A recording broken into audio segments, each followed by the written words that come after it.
puissant. Alléluia, alléluia. Le Seigneur est là, le Seigneur est là. Oui, Seigneur. Nous sommes là, Seigneur Jésus, pour te dire que tu es Dieu. Merci pour ta grâce, Papa. Merci pour ta miséricorde. Alléluia. Merci le roi des rois, le Seigneur des seigneurs. Quant à nous, Papa, nous regarderons à l'Éternel, le Dieu de notre salut. Nous mettrons notre espérance dans son nom. Et notre Dieu nous exaucera. Il est là, adorons-le.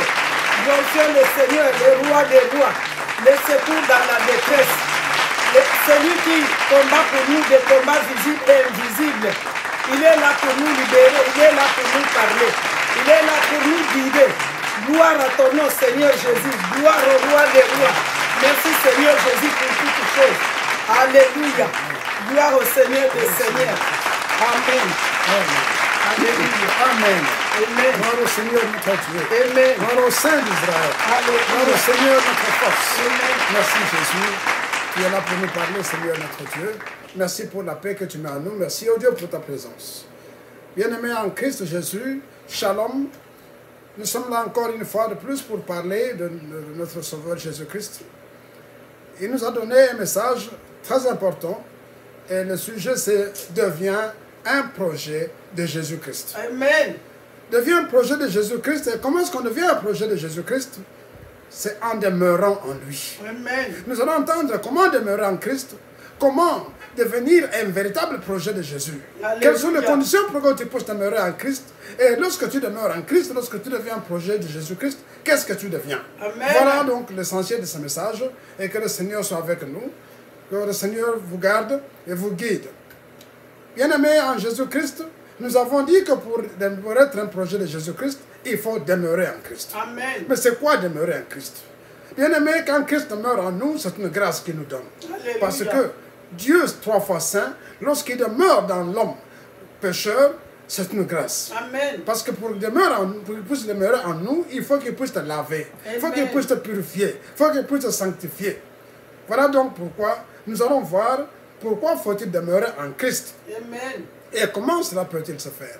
Bien-aimé, c'est une recommandation que Christ a donnée à ses disciples. Amen. Et cela revêt une grande importance, d'autant plus que ça fait partie du discours le plus important que le Seigneur Jésus-Christ a donné la veille de sa mort. Amen. C'est donc un discours mémorable, c'est un discours testament que le Seigneur a donné à ses disciples. Et cela pourquoi? Parce qu'il voulait que ses disciples comprennent que quand il ne sera plus là, comment il devait faire pour qu'il puisse demeurer toujours dans sa grâce. Amen. Et ce que le Seigneur voulait, c'est qu'il puisse avoir une dépendance absolue en lui. Alléluia. Donc, il a pensé à les instruire sur leur vocation et la mission comme disciples. Et pour qu'ils puissent tenir à faire ces choses, il fallait qu'ils puissent réellement être dépendants de lui. C'est pourquoi, dans le texte de Jean, chapitre 15, verset 1er au verset 11, nous allons voir que le mot demeurer va apparaître plus de 10 fois. Alléluia. Le Seigneur va parler de ça. Demeurez en moi. Amen. Demeurez en moi. Si vous demeurez en moi, que mes paroles demeurent en vous, Amen. demandez tout ce que vous voudrez, cela vous sera accordé. Alléluia. Le Seigneur va leur dire, je suis le cep, vous êtes le sarment. Amen. Celui qui demeure en moi et en qui je demeure porte beaucoup de fruits. Car sans moi, vous ne pouvez rien faire. Amen. Bien-aimés, le discours a été donné aux apôtres. Par ricochet, c'est à nous que le discours a été donné. Alléluia. Le Seigneur nous dit que pour que nous puissions porter des fruits qui viennent de lui, nous devons demeurer en lui. Amen. Quelle est la signification du métaphore?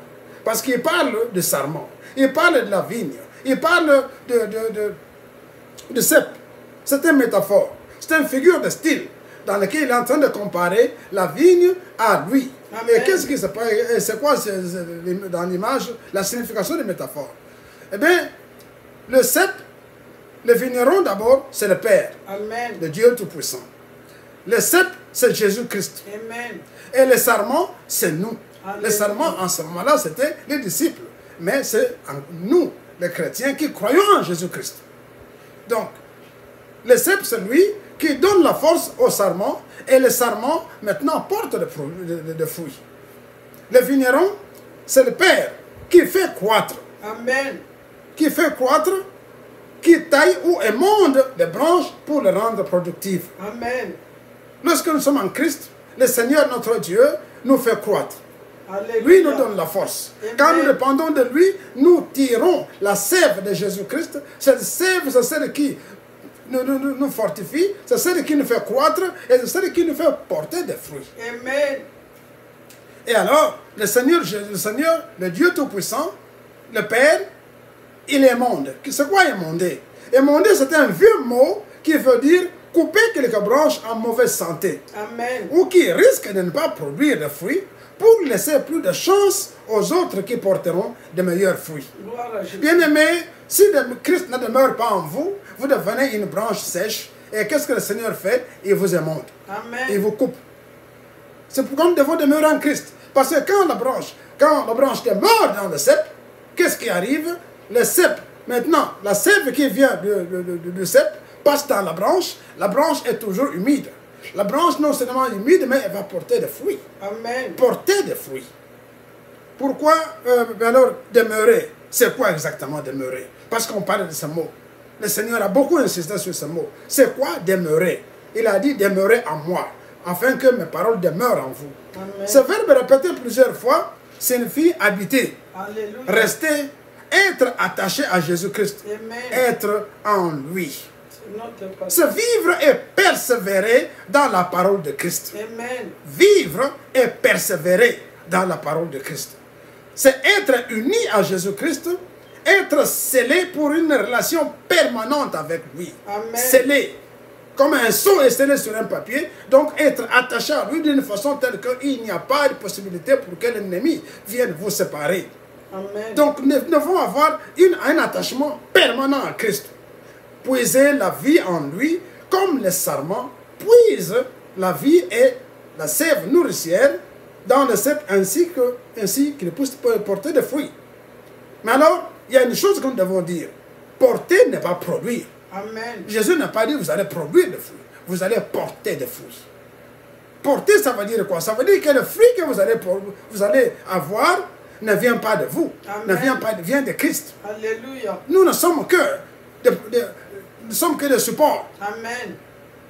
Quand vous vous laissez à Christ, Christ vous utilise pour que son fruit passe par vous et qu'il puisse être visible. Amen. Voilà simplement ce que cela veut dire. Donc, porter n'est pas produire. Nous sommes, Osée 14:8 dit ceci, de moi provient ton fruit. Amen. Le moi, c'est Dieu. C'est de Dieu que provient notre fruit. Alléluia. Quand nous sommes en Christ, quand nous sommes attachés à Christ, quand nous nous laissons entre les mains de Christ, quand Christ habite en nous, sa sève produit des fruits. Et nous sommes là que pour montrer le fruit qui vient de Christ. Voilà pourquoi le Seigneur a dit, si vous êtes à moi, si j'habite en vous, alors vous produirez. La production ici, ça ne veut pas dire que ça vient de vous, vous ne fabriquez pas. Le fruit vient de Jésus. Alors quand vous êtes coupé de Jésus, quand vous êtes coupé du cep, qu'est-ce que vous allez faire? Vous allez sécher. Parce que vous dépendez, nous allons voir ça plus loin, vous dépendez de lui. C'est une dépendance absolue. Demeurer donc implique trois choses. La connexion en Christ, la dépendance en Christ et la continuité. Amen. La connexion, c'est quoi la connexion? C'est l'union à Christ. Amen. Être uni à Christ. La connexion, la branche donc est connectée au cep. Et quand elle est connectée au cep, elle reçoit la nourriture qu'il lui faut pour qu'elle puisse être comme il faut, avoir des fruits qu'il faut, avoir la force qu'il faut pour qu'il puisse vivre. Donc l'union à Christ, c'est une interconnexion sans laquelle il n'y aura pas de fruits. Amen. Et la deuxième critère, c'est quoi? C'est la dépendance. Dépendance sur Jésus. Nous devons dépendre de Jésus-Christ. Pour que Jésus-Christ puisse demeurer, pour que nous puissions demeurer en lui, il faut que nous puissions dépendre de lui. Amen. Dépendre de lui, c'est la dépendance, c'est quoi? C'est l'attachement. Amen. Nous devons être attachés à Christ. Le serment reçoit donc la sève du cep et non le contraire. Alléluia. Donc, la sève que le serment reçoit ne vient pas de lui. Tu ne donnes pas la sève à Christ. C'est Christ qui te donne. qui te donne la sève. C'est-à-dire quoi? C'est-à-dire que tu es attaché. Voilà le cep et voilà le sarment. Le sarment est attaché au cep. Et quand il est attaché, la sève qui vient du cep passe directement dans le sarment. Et ainsi, il y a des fruits qui seront produits. Amen. C'est ça le système. C'est-à-dire que ce n'est pas lui, ce n'est pas le sarment qui donne la sève au cep. C'est le cep qui donne la sève. Donc, nous ne sommes que des canaux. Amen. Nous sommes un canal. Alléluia. Et lorsque nous nous laissons entre les mains de Jésus, Amen. lorsque nous dépendons de Jésus, Gloire alors à la Jésus. sève passe comme il faut. Amen. Nous sommes maintenant un canal productif. Alléluia. Sinon, nous devenons improductifs et nous sommes Amen. coupés. Amen. Alléluia. Amen. Donc c'est ça, la vie du serment est dépendante du cep. Amen. Car le serment en lui-même n'a pas de vie, mais il reçoit la vie du cep pour porter des fruits. Amen. En dehors du cep, la branche est sans vie. Elle n'a pas de puissance, elle est inutile. Alléluia. Donc du cep, la branche reçoit la sève nutritive, comme nous avons dit, l'eau et les minéraux nécessaires pour sa vie et pour porter des fruits. Ainsi donc, nous le croyants, nous recevons la sève de la grâce de Dieu à travers notre relation avec lui.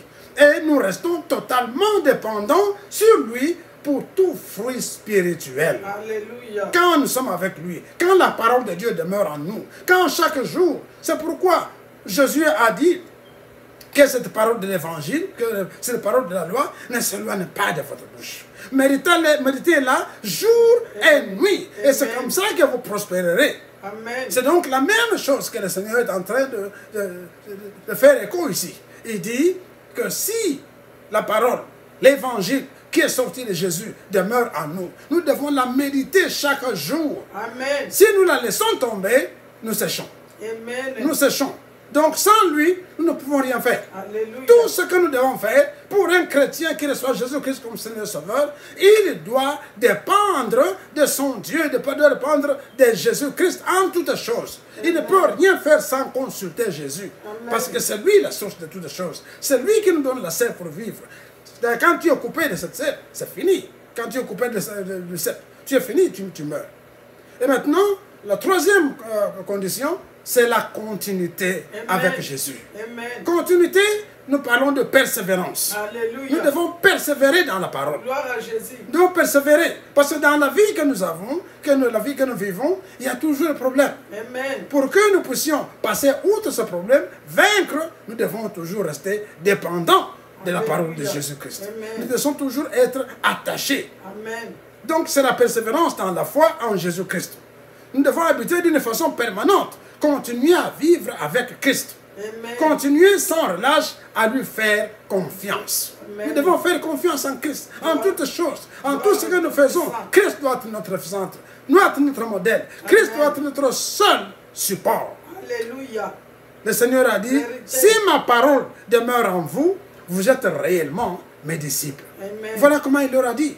Et après, à travers eux, à nous les chrétiens, il nous dit, si ma parole demeure, pour que la parole de Dieu demeure en nous, nous devons la ressasser chaque jour. Amen. Il ne faut pas laisser passer un jour pour dire non, j'étais à l'église le dimanche, alors on va passer jusqu'à l'autre. Non, non, non, non, non. L'ennemi viendra, qu'est-ce qu'il va faire? Il va voler la parole. Alléluia. Quand il vous vole la parole, c'est fini, vous devenez sans rien. Vous commencez à tituber, vous commencez à vous demander qu'est-ce qu'on a dit et finalement, c'est lui qui vous montre ce que vous allez faire. C'est pourquoi nous devons être d'une façon permanente attachés à la parole de Dieu. Amen. Mais qu'est-ce qui arrive à ceux qui ne demeurent pas? Les branches qui ne demeurent pas sont sans sève. Et s'ils sont sans sève, ils ne portent pas de fruits. Ce sont des disciples de non. Les croyants superficiels qui ne le sont que de l'extérieur. Alléluia. Voilà le danger. Le danger, c'est que si nous ne demeurons pas, si la parole de Dieu ne demeure pas en nous, nous allons toujours porter la nom de chrétien, mais en fait, nous sommes déjà loin. Nous avons déjà abandonné la piste de Christ. Nous sommes maintenant sur une autre piste. Amen. En ce moment-là, nous sommes perdus. C'est ce qu'on appelle des brebis perdues. Amen. Vous devenez une brebis perdue. L'essentiel donc est de ne rien tolérer qui nous sépare de Christ. Gloire à Ne Jésus. rien tolérer dans notre vie qui nous sépare de Christ. Pour ça, il faut que la parole de Dieu habite abondamment en nous. Amen. La parole de Dieu habite abondamment en nous. Ne faire que ce que Christ nous dit et ne chercher que la gloire de Jésus-Christ. Amen. La gloire de Christ. Travailler pour l'intérêt divin. l'intérêt de Dieu et savoir faire la volonté de Jésus-Christ au quotidien. Amen. Chaque jour, faire la volonté de Jésus-Christ. Et ne pas aller chercher à faire sa volonté. Amen. Ce n'est pas notre volonté. Ne cherchons pas d'abord notre propre intérêt. Cherchons d'abord l'intérêt de Christ Jésus. Alléluia. Quand nous cherchons l'intérêt de Christ, Christ habite en nous. C'est maintenant lui qui fait sa volonté en nous.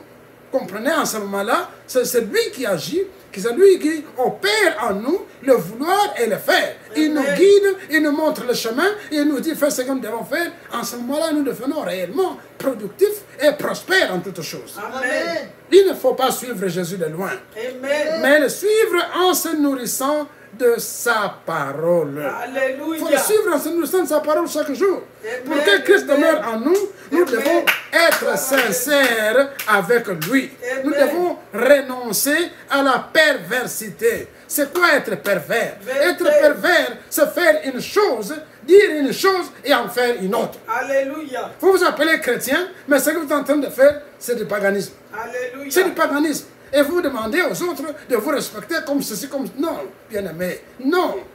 Christ est le roi. Christ est, il a dit, je suis la vérité. Amen. Je suis le chemin, je suis la vérité. Nous devons être véridiques.